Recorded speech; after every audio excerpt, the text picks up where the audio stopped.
following what has been happening, the reportage and what everybody is talking about, people are saying that there should be a ban on small-scale mining. I've heard it, and I want to explain the situation, and then is it in forest reserves and around water bodies? Yes, but Randy, I will speak to that, but let me tell you, there's already a law. I'll read. Just a second. So this is Minerals and Mining Amendment Act 2019.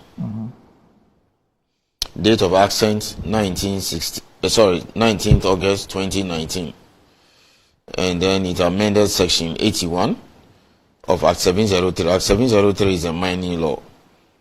And then let's look at it, the offenses. A person without a license granted by the minister. A person who, without a license granted by the minister, undertakes mining operations contrary to the provisions of this act, instigates, commands, counsels, procures, solicits, or in any manner purposely aid, facilitate, encourage, or promote any act in contravention of a provision of this act in respect of which a penalty has been specified, or provide support. It goes on and on and on. But let me read the part that is relevant to this, just to let you know that there's already a law, so we're not saying anything new. The enforcement is something we can discuss. It says, a person who fabricates, manufactures, uses a floating platform or any other equipment for mining, dredging, or other mode of mining for the purpose of obtaining minerals in or along the banks of a natural water body, including a river, a stream, a water course, the exclusive economic zone, and any area covered by the territorial sea or continental shelf of the Republic of Ghana, commits an offense and is liable on summary conviction to a fine of not less than 50,000 penalty units and not more than 100,000 penalty units, or to a term of imprisonment of not less than 15 years and not more than 25 years, or to both the fine and the term of imprisonment. So what am I trying to say? Randy, there's already the law. There's a law which says that you cannot deploy any floating device, equipment, howsoever described, in a water body. So that covers streams, pond, whatever, whether alongside or near. So there's a law already. There is a law. So this issue of banning mining, in water courses, either close to it or in the water body, there's a law that exists. Enforcement, we can deal with it. That's a different ball game altogether. So it's not as if, so if you say we should ban, as if there's no law, and then you're asking government to come and say you can't do this, or take steps and promulgate a law. So there's a law. I just want the public to know that the law, there's a law in Ghana today which says that you cannot enter any water body, and then alongside it and deploy any equipment, any device, whatever you want to describe, to obtain a mineral. So a law exists. So if you say we should ban it, it's as if there's no law. If it's not working, and for that matter we are seeing the middle look-alike thing, we can discuss that. We'll deal with that. So I want you to understand that first there's a law. So if you say they should ban it, it's not the case. That is it. The issue is about enforcement and why is the water not colorless. We'll talk about that. Now let's get back to the ban on small-scale mining. Randy, what about forest reserves? We'll come to that. I want, yes, it's the same thing, So I want you to, I'll deal with the forest issue, and then I'll also deal with what we call illegal mining in both places. Randy, when you talk about small scale, it's important we separate small scale mining from illegal mining. I want us to start a discussion that way. Small scale mining and illegal mining. When we say small scale mining, it means that any Ghanaian, because foreigners are not allowed, as to why some foreigners have been arrested or getting, like the kind of thing Okachechi talked about, is a different matter we'll come to. That is what is leading to the anger, the outrage, as to how that we are allowing that to happen. So, small-scale mining. Any Ghanaian can get up, look for a place, or an area that has been so designated by Minerals Commission, to apply to the Minerals Commission to be able to, carry out a mining activity on a small scale. The area is basically 25 acres. We'll look at the application, go through the whole process, and then it is recommended to the minister to sign. So anybody can do that. That is lawful small-scale mining. Randy, I also want you to understand carefully that this is not the first time that a wholesale ban has been implemented. We saw, I think, right from April 2017 all the way to November 2018, where there was ban on small-scale mining. It means that nobody can be granted any license, authorization, or approval to go out there and do it lawfully from April 2017 to somewhere November 2018. Okay? What we should be asking ourselves is, what was the outcome? It was disastrous. We were even worse than before. Number one. Why?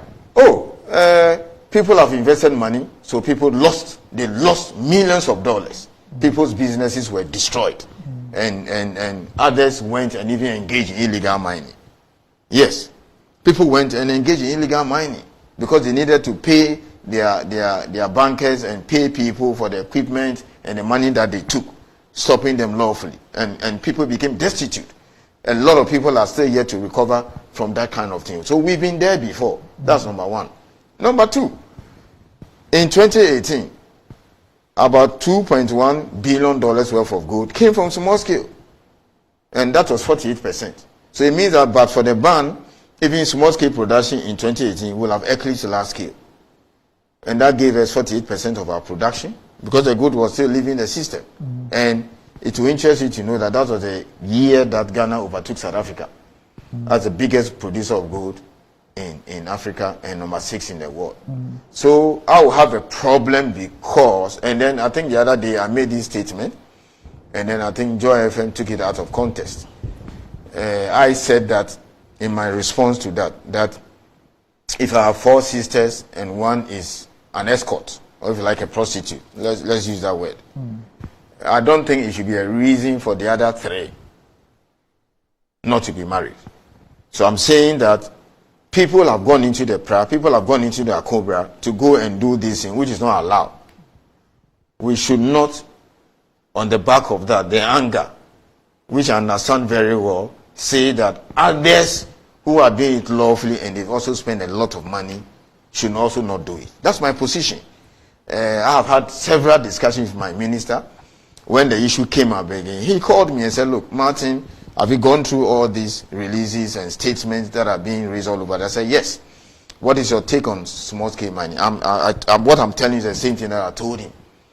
He has to make the final decision. I said, Minister, it is not the way to go. I will not advise governments that because of this existential threat and the kind of thing we are facing with, which is making all of us angry, no apologies about that, folks in Takwa, Dakrupe, Tinga, Bilsa, North and South, who are just sinking shafts underground.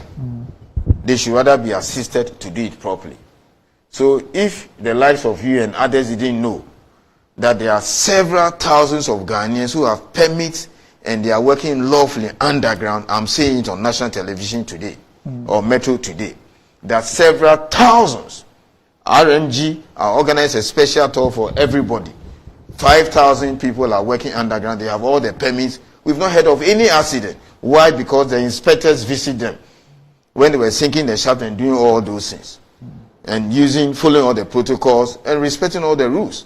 They have balls. They are processing it on site. Even Bank of Ghana went there to see whether or not they could be part of the gold purchase program. And this is not just one of. There are several of them. So I'm a bit uncomfortable when all those people have to be stopped. What it simply means is that he will be out of job. They will have millions of dollars to pay to banks and persons who have given them money. people will be out of job, and then they may end up doing other illegal stuff. So in an attempt to solve a problem, supposedly, you're going to make it work. So I asked myself, the 5,000 that if a ban is imposed by government today at RMG, there's several thousands at Takwa community mining. And these are all underground operations. If government should go out and say, today we are stopping small scale even lawfully in Ghana, these 5,000 people and several thousands of people in Takwa, Randy, immediately, what do you want them to do? Martin, just hang on, let me finish. I mean, we will not finish today because the earlier panels took our time. There's a lot. I need people to also have a little bit of education, and then you can take us on. But in spite of all that you are saying, the water is still brown. And I'm saying it's not everybody who is going that route. Okay? So there are over 50,000 people in Takwa alone who are underground as we speak working. It has nothing to do with any of those water bodies. Let us separate the two and take them one after the other. So 50,000 plus people in Takwa. Government gets up today and say nobody is allowed to even apply for license and do small scale lawfully. Perhaps those who are doing it are not grandfathered. And then you are saying that everybody Jawejuma ko nuchumo afoshin. All these 50,000 plus people in Takwa, I've not mentioned the other regions.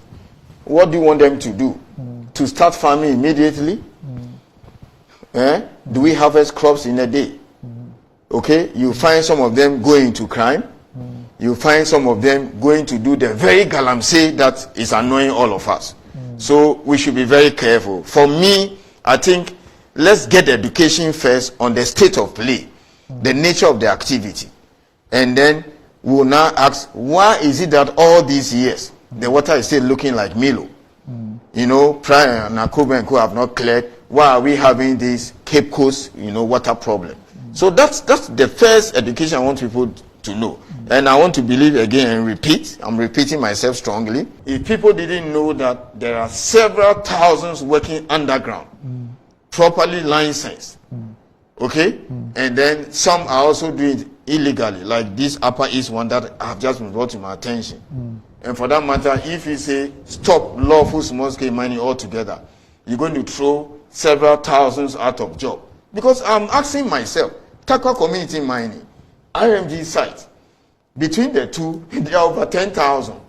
And then today, the government gets up, the Ministry of Lands and Natural Resources, in a press release says that all forms of mining, small scale, should be stopped and is banned in Ghana today. Those thousands of people in Takwa who have spent money, and remember at the market there, at the Takwa CBD, everything that is going on there is coming from these underground workings. So it means that you're basically going to collapse the town. Are you not going to make the situation worse off? Where do you expect all these thousands of people and all these market women in the central business of Takwa, where people, the miners come and spend money, buy clothes? What do you want them to do? They should go and steal? They should go and steal? How do you expect people to pay millions of dollars to banks that have given money to finance these operations? So if you ask me, as a CEO of Minerals Commission, because definitely government will consult the Minerals Commission. If you look at Section 100 of our law, it says that before the minister makes any decision, he needs to obtain the advice of the Minerals Commission. I will not recommend to my minister or to government to do a wholesale ban on small scale. So that's my first response to organized labor and the other people who address their other concerns. But it is not in the interest of 35 million Ghanaians to say that all forms of small scale mining must be done, banned. We will not go that route. Okay. I won't support it.